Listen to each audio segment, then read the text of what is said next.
Isa pong magandang gabi po sa inyong lahat mga kaibigan. Ayan, medyo ginabi po tayo at tayo po ay naghintay ng tahimik na oras. Kamusta po kayo mga kaibigan? Ngayon po ay oras na naman po ng ating pagbabasa ng salita ng Diyos. At ngayon po ay pang 128 days na po ang ating Bible reading. Kaya mga kaibigan, hindi ko na po patatagalin. Nais ko pong anyayahan kayong muli sa pagbabasa ng salita ng ating Diyos mula po sa Isaiah chapter 14. Isaiah chapter 14 na po tayo at nawa ay patuloy pa rin tayong gabayan ng ating Diyos sa pagbabasa ng kanyang salita. Ganun din po ang banal ni Espiritu Santo na patuloy niya ipaunawa sa atin ang salita ng Diyos na ating babasahin ngayong gabi. Kaya mga kaibigan, simulan na po natin ang pagbabasa mula po dito sa Isaiah chapter 14. Ang title po nito, Pagbabalik mula sa pagkabihag. Medyo mahaba-haba ito mga kaibigan ha. Mahahabag uli si Yahweh sa sambahayan ni Jacob at muli niyang hihirangin ang bayang Israel. Sila ibabalik niya sa kanilang sariling bayan. May mga banyagang makikiisa sa kanila at magbibilang sa sambahayan ni Jacob o ni Jacob. May mga hintil na sasama at magiging alipin nila doon ng mga Israelita. Ano pat magiging bihag ng mga Israelita ang mga dating bumihag sa kanila. Masasapop nila ang dating nagpapahirap sa kanila. Sa araw na kayo'y mahango ni Yahweh sa inyong mga paghihirap, pagtitiis at pagiging alipin, ganito ang pagkutya ninyong sabihin sa hari ng Babylonia. Bumagsak na ang malupit na hari, natapos na ang kanyang pagpapahirap. Winakasanan ni Yahweh ang pamamahala ng malupit na hari na walang awang nagpahirap sa mga tao. Buong lupit na naghari sa mga bansa at umusig sa kanila ng walang likat. Natahimik din sa wakas ang daigdig. Ang mga tao'y nag-aawitan sa tuwa. Magagalak ang mga cypress at mga sidro ng Libano dahil sa nangyari sa hari. Sasabihin nila, buhat ng ikaw ay bumagsak, wala nang pumutol sa amin. Gulong-gulo ang buong Sheol dahil sa iyo. Dahil sa paghahanda sa pagsalubong sa iyo, pinupukaw niya ang mga matagal ng patay, ang mga hari ng lahat ng bansa, at pinatatayo niya mula sa kanilang trono. Sasabihin sa iyo ng bawat isa, ikaw pala'y nang hina ring tulad namin at sinapit mo rin ang aming sinapit. Ikaw na pinarangalan sa tugtog ng alpa. Ngayon narito na rin sa Sheol ang babanigin mo'y mga uod at uod rin ang iyong kukumutin.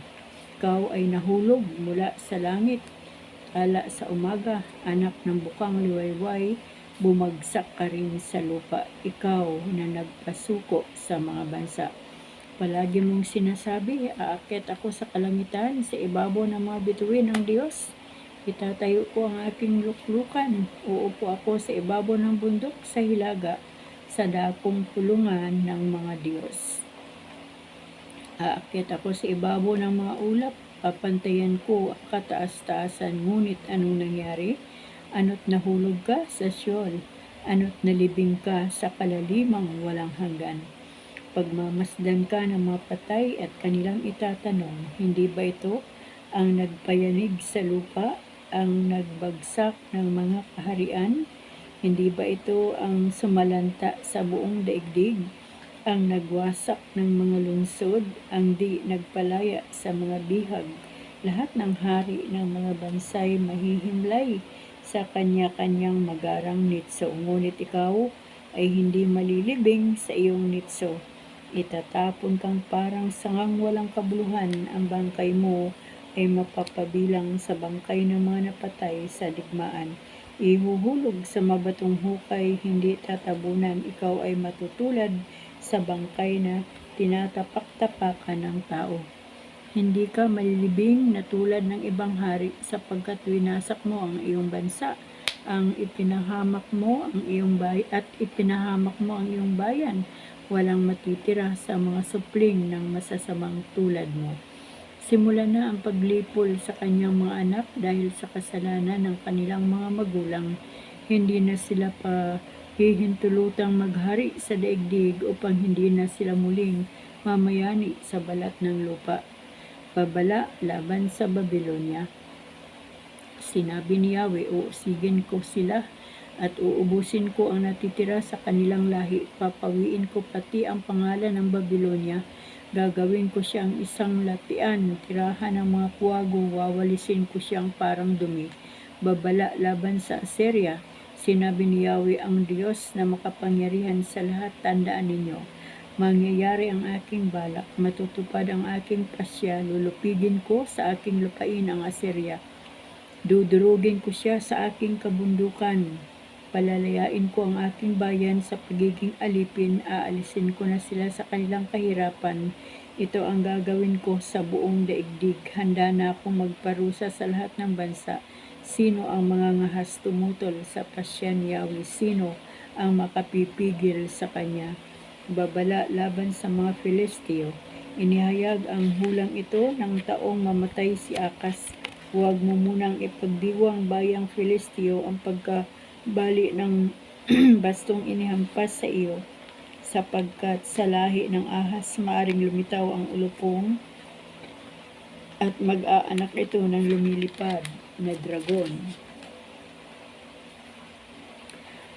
Ang mga maralitay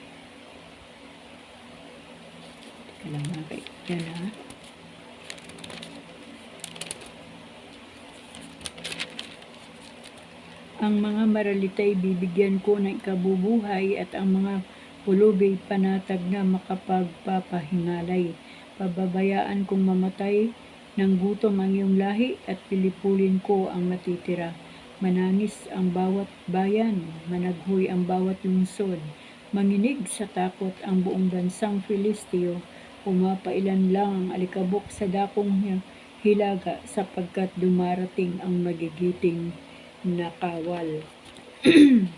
Chapter 15 ay ito pa po pala ang karugtong ng chapter 14. Ano ang isasagot sa mga sugo ng bansang iyon? Si Yahweh ang siyang nagtatag ng Sion at dito nakatatagpo ng matibay na tanggulan ang mga kaawa-awa sa kanyang bayan. Chapter 15, pahayag tungkol sa Moab. Ito ang pahayag sa Moab. Nang gabing gibain ang Ar, gumuho ang Moab. Noong gabing mawasak ang Kir, bumagsak ang Moab. Umahon sa templo ang mga tao sa Dibon, umahon sa mga burol upang manangis. Iniiyakan ng Moab ang Nebo at Mediba. Hinahit nila ang kanilang buhok at balbas. Lahat ay nanluluksa sa mga lansangan. Nananambitan sa mga bahay at humahagulgol sa mga liwasan. Nananangis ang Hisbon at ang Eliali. Dinig sa Jahasa ang kanilang iyakan. Kaya't naiiyak pati ang mga mandirigma ng Moab. Nababagbag ang kanilang kalooban. Nahahabag ako sa Moab. Nagsitakas ang kanyang mamamayan patungo sa lupain ng Sur hanggang sa Iglat Selesiya. Lumuluha silang umahon sa gulod ng luhit, humahagulgol sa daang patungo sa Horonaim. Natuyo ang mga batis ng Nimrim, natuyot ang mga damo, natigang ang mga kaparangan, walang natirang sariwang halaman, kaya't inililipat nila sa kabila ng lambak ng Sausi ang lahat ng kayamanan at ari-arian. Laganap sa buong Moab ang iyakan. Abot sa Iglaim ang hagulgulan, umaalingaw-ngaw hanggang sa Bir-Ilim. Pumula sa dugo ang tubig ng Dibon, ngunit may iba pang sakunang inihanda. Ako para sa kanya, papatayin ang lahat ng matitira sa Moab. Nakakatakot, ano po? Chapter 16. Mula sa lungsod ng Sila, ang mga taga-Moab ay pupunta sa Jerusalem para regaluhan ng mga tupa ang namamahala roon. magkakagulo sa tawiran ng Arnon ang mga taga-Moab. Paruot paritong parang mga ibong nabulabog sa pugad. Sasabihin nila sa taga-Juda, ituro ninyo sa amin kung ano ang dapat naming gawin. Takpan ninyo kami tulad ng paglilim ng punong kahoy kung katanghaliang tapat. Itago ninyo kami sa mga humahabol sa amin, kami mga takas, huwag ninyo kaming ibigay sa kanila. Patirahin ninyo kami sa inyong bayan, kaming mga pinalaya sa Moab. Kupkupin ninyo kami laban sa naghahangad na pumuksa sa amin. At lilipas ang pag-uusig, mawawala ang mamumuksa, at aalis ang nananalanta sa lupain. At dahil sa habag ng Diyos, matatatag ang isang trono, at lulukdo doon ang isang hatol ng matapat. Magmumula siya sa angkan ni David. Masigasig sa pagbibigay ng katarungan at maingat sa karapatan ng bawat isa. Sasabihin ng mga taga-Juda, nabalitaan namin ang kapalaluan ng Moab. Pawang kasinungalingan ang kanyang ipinamamalita, kaya't tatangisan ng taga-Moab ang kanilang lungsod. Sama-sama silang mananaghoy sa gitna ng kanilang paghihirap. Pag naalala nila ang masasarap na pagkain sa Kirhareset, matutuyot ang mga bukiri ng Hesbon, tatabasin ng mga pinuno ng mga bansa, ang sanga ng mga ubasan ng Sibma. Ubasang abot sa Jazer at lumampas pa hanggang sa tabi ng dagat. Kaya tatangisan kong kasama ng Jazer ang mga ubasan ng Sibma. Didiligin ko ng luha ang Hesbon at Eleale, sapagkat walang aanihin, kaya manlulumo ang bayan. Maglalaho ang tuwa at kagalakan sa kanyang halamanan, titigil ang kasayahan at awitan sa kanyang ubasan. Wala ng alak na dadaloy sa kanyang pisaan, at tuluyang matatahimik ang masayang hiyawan. Kaya't parang malungkot na himig ng kudyapi ang aking panambitan sa sinapit ng Moab. Magdurugo ang puso ko sa sinapit ng Kirhareset. Umahon man ang mga taga-Moab sa kanilang mga sambahan sa burol, magpagod man sila ng pagsamba sa kanilang mga dambana, wala ring kahihinatnan ang kanilang panalangin. Ito ang sabi ni Yahweh noong una tungkol sa Moab. Ito naman ang sinasabi niya ngayon, 3 taon mula ngayon, malilimas ang kayamanan ng Moab. Sa makapal niyang tauhan ay ilan lamang ang matitira at may hina pa. Chapter 17, Parurusahan ng Diyos ang Damasco at ang Israel. Pahayag tungkol sa Damasco, mawawala ang lungsod ng Damasco. Siya ay magiging isang bunton na lang ng gusaling gumuho. Wala nang titira sa kanya kahit kailan. Siya ay magiging pastulan na lamang ng mga kawan na manginginain at bubulabog sa kanila. Mawawasak ang mga tanggulan ng Israel, babagsak ang kaharian ng Damasco. Matutulad sa sinapit ng Israel ang kapalarang sasapitin ng nalalabi sa Syria. Ito ang sabi ni Yahweh na makapangyarihan sa lahat. Sa araw na yaon, maglalaho ang kapangyarihan ng Israel, ang kanyang kayamanan ay mapapalitan ng matinding kahirapan. Matutulad siya sa isang triguhan matapos gapasin ng mga mag-aani. Matutuyot siyang gaya ng kapatagan ng Rephaim.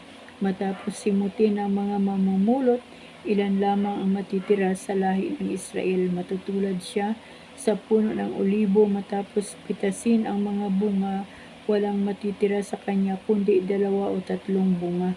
Sa pinakamataas na sanga, 4 o 5 bunga sa iba pang mga sanga. Ito ang sabi ni Yahweh, ang Diyos ng Israel. Matapos ang pagsamba sa mga idolo, sa araw na iyon, dudulog ang tao sa lumikha sa kanya. Sa banal ng Israel, hindi na niya papansinin ang mga dambana na siya na rin ang gumawa. Hindi na siya magtitiwala sa mga Diyos-Diyosang bato na hinugis ng kanyang mga kamay. Sa araw na iyon, Maiiwang walang tao ang iyong mga lungsod, tulad ng nangyari sa mga lungsod ng mga Amoreo at Heveo.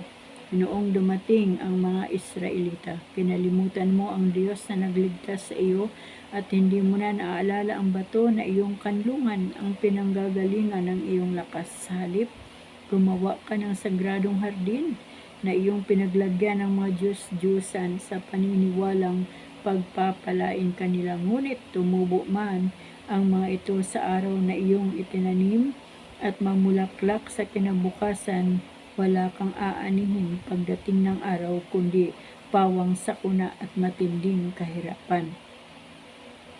Umaalingaw-ngaw ang ingay ng napakaraming tao na parang ubong ng karagatan. Rumaragasa ang mga bansa na parang ugong ng mga alon. Kagagalitan sila ng Diyos at sila'y tatakas, parang ipang inililipad ng hangin sa ibabaw ng burol at dayaming tinatangay ng ipo-ipo. Sa gabi magsasabog sila ng kilabot, ngunit bago mag-umagay, wala na sila. Iyan ang mangyayari sa mga nang-aapi sa amin. Chapter 18. Iyan ang sasapitin ng mga nang-aagaw ng lahat naming ari-arian. Pumapagaspas ang pakpak ng mga kulisap sa isang lupain sa ibayo ng ilog ng Ethiopia. Mula roon may dumarating na mga sugo, lula ng mga bangkang yari sa tambo at sumusunod sa agos ng ilog Nilo. Bumalik na kayo, mabibilis na tagapagbalita sa inyong lupain sa na pinagmumulan ng ilog Nilo. Sa inyong bayan na ang tao'y matatangkad at makinis ang balat, bayang kinagugulatan ng lahat, makapangyarihan at mapanlupig, makinig kayong lahat sa mga naninirahan sa daigdig. Abangan ninyo ang pagtataas ng watawat sa ibabaw ng bundok. Hintayin ninyo ang tunog ng pakakak, sapagkat ganito ang sabi sa akin ni Yahweh. Buhat sa aking luklukan, panatag akong nagmamasid, parang maningning na araw kung maaliwalas ang langit, parang ulap na may dalang hamog sa tag-araw, bago dumating ang panahon ng anihan, pagkalagas ng mga bulaklak at pagkahinog ng mga ubas, ang mga sanga ay puputulin ng karit na matalas, saka itatapon, ipauubaya sila sa ibong mandaragit at sa mababangis na hayop. Kakanin sila ng mga ibon sa tag-araw at ang mga hayop sa taglamig. Sa panahong iyon, darating kay Yahweh ang mga handog na galing sa lupain ito na pinagmumula ng ilog Nilo. Magpapadala ng kanilang handog ang malakas na bansa, ang mga taong matangkad at makinis ang balat na kinatatakutan sa buong daigdig. Pupunta sila sa bundok ng Sion, sa lugar na nakatalaga sa pagsamba sa makapangyarihang si Yahweh. Chapter 19. Parurusahan ang Ehipto. Ito ang pahayag tungkol sa Ehipto. Tignan ninyo, si Yahweh nakasakay sa ulap at mabilis na naglalakbay patungo sa Ehipto.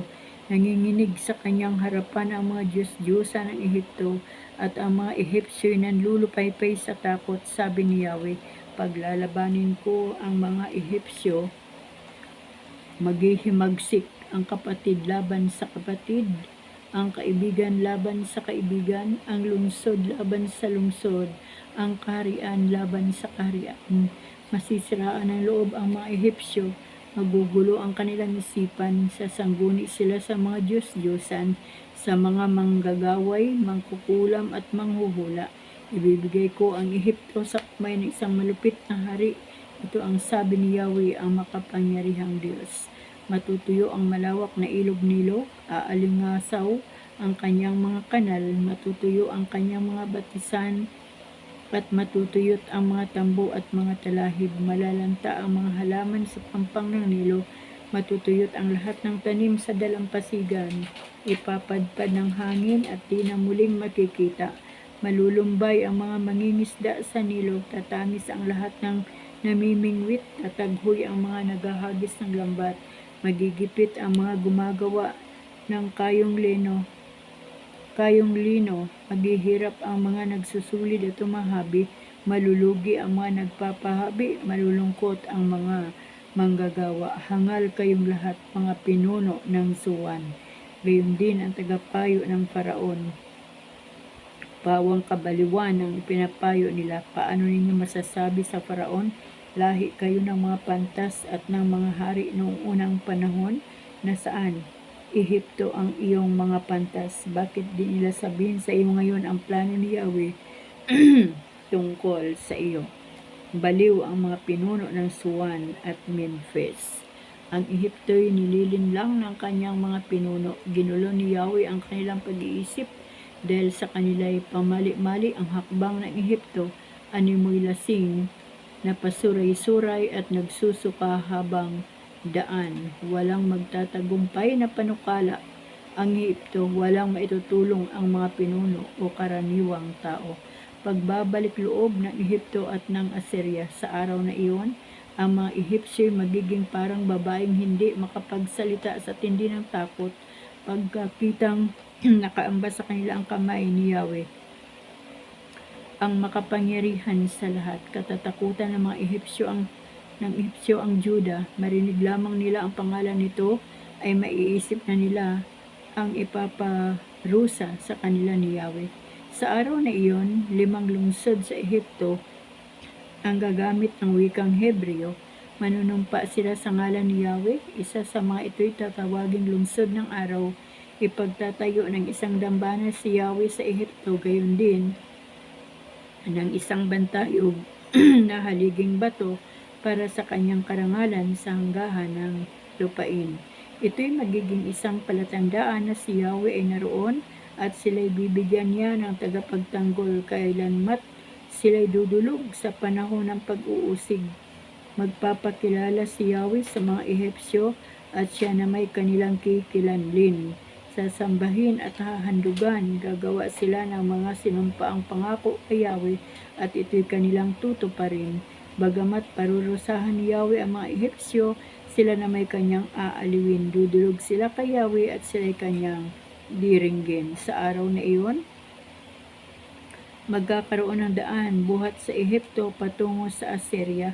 Makapupunta sa Assyria ang mga Ehipsyo, gayon din ang mga taga-Assyria sa Ehipto. Sila'y magkakasamang sasamba.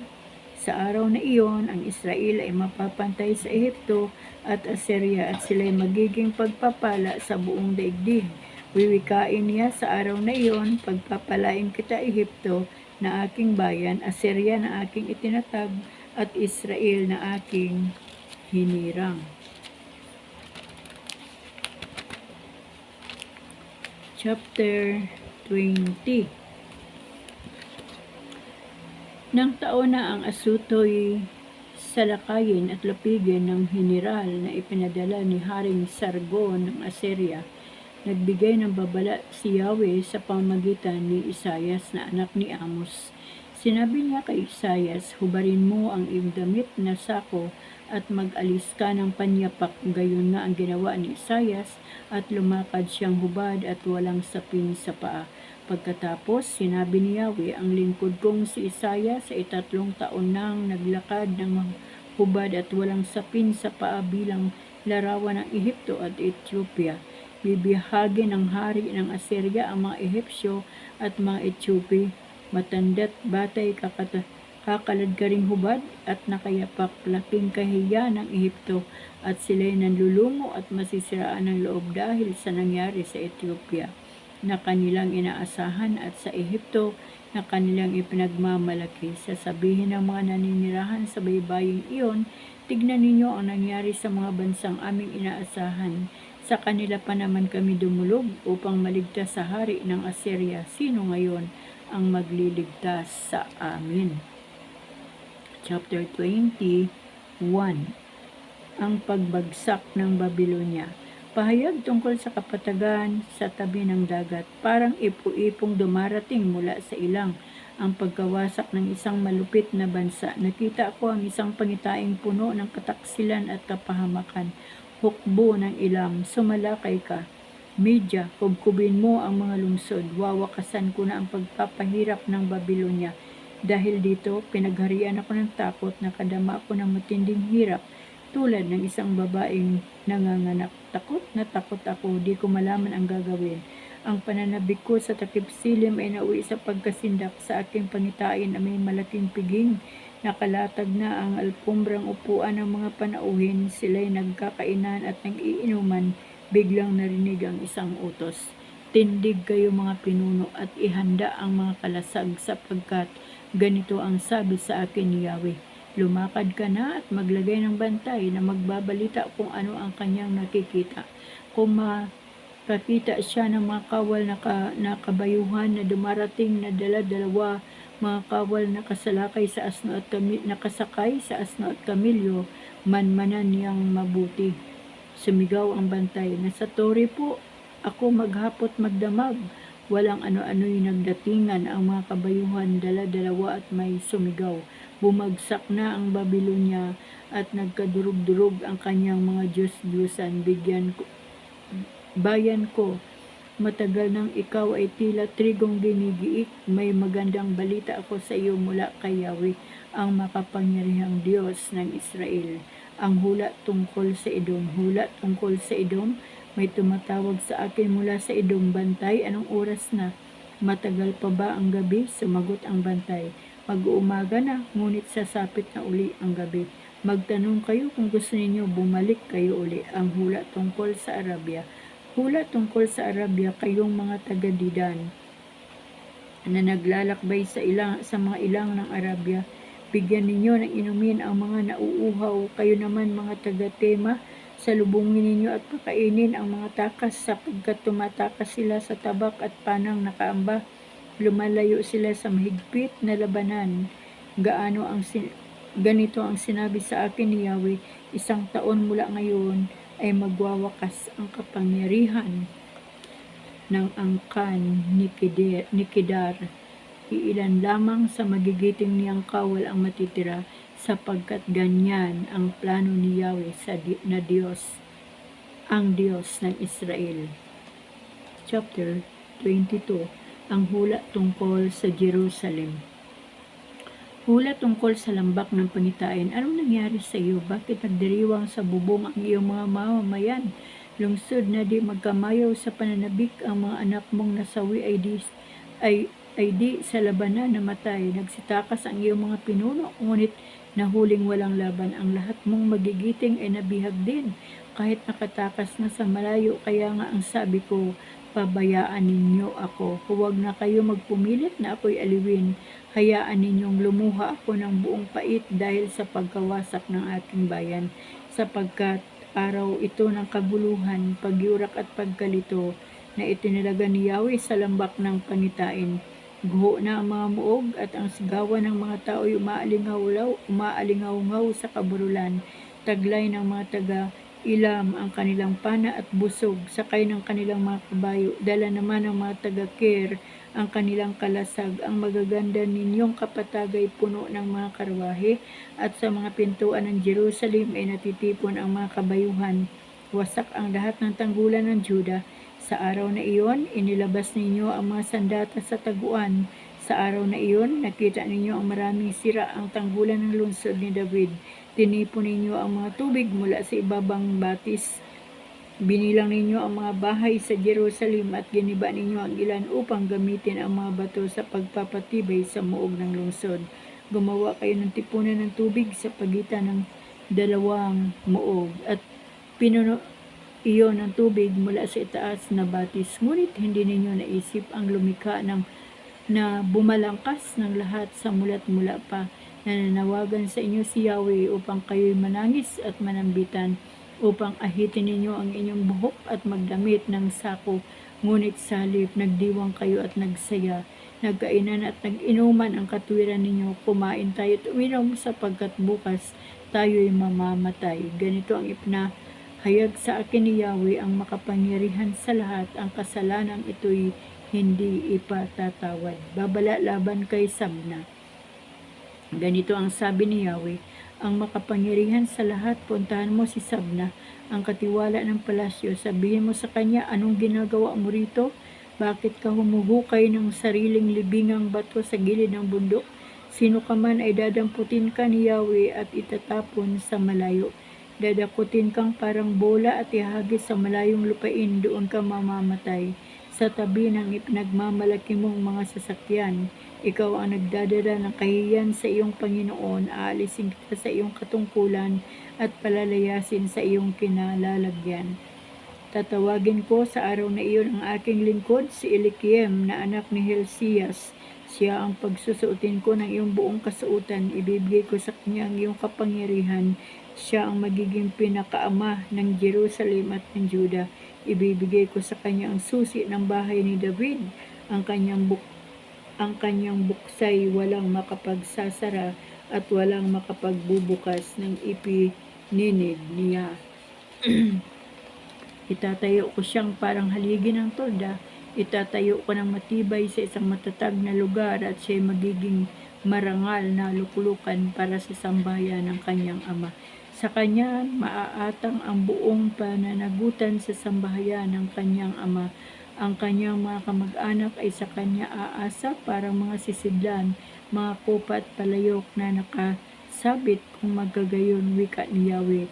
Mababali ang sabitan, mabubunot at malalaglag, at ang lahat na nakasabit doon ay madudurog. Ayan, purihin po ang ating Panginoon sa pagkabasa po natin ng kanyang mga salita. Salamat sa Diyos dahil umabot po tayo ng chapter 22 mula po chapter 14. Alam niyo mga kaibigan, no?